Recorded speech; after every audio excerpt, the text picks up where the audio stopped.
هاربون من جحيم أوطانهم جاءوا عابرين إلى أوروبا.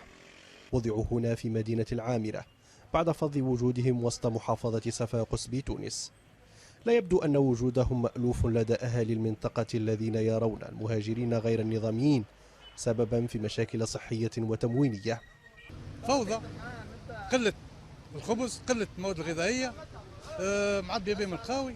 احنا ماذا بينا واحنا هاجرنا لإيطاليا ورينا راهو المهاجرين، لكني غادي يسووا لهم وضعيتهم. في داري مانيش مرتاح، يدخل عليك ثلاثة زوز بنات صغار واحد مونج هاكل توري نعطيولهم ما عادش لاحق مثلا انسان بطال راهو.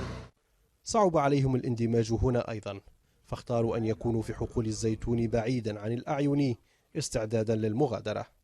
لا يوحي المكان بأنه يحترم أبسط مقومات الحياة.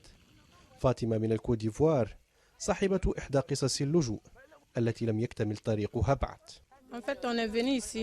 ليس سهلا، لقد جئنا هنا على كل حال، ليس لدينا منزل وليس لدينا ما نأكله. الأمر لم يكن سهلا إطلاقا. تقول السلطات المحلية إنها اختارت إبعادهم عن قلب المحافظة تجنبا لتداعيات أخرى، لكن هنا لا يبدو أن ما تم السعي لتجنبه قد حل بالفعل.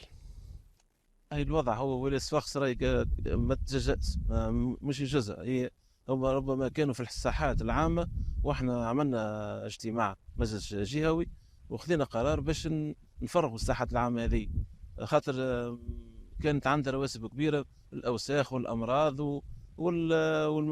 المظهر الجمالي نتاع المدينة، نتاع مدينة صفاقس ولاية صفاقس. يقتاتون من فتات ما يحصلون عليه من مساعدات يقدمها بعض الأهالي. قد لا يهتمون بما يأكلون كثيرا، فقط هم ينتظرون موعدا يمكنهم فيه الرحيل إلى وجهتهم الأخيرة.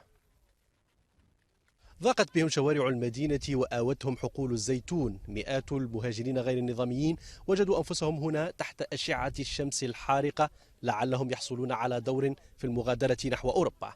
يقولون أنهم تركوا بمفردهم في مواجهة مصير غامض. علي القاسمي، العربي، محافظة صفاقس، جنوب تونس.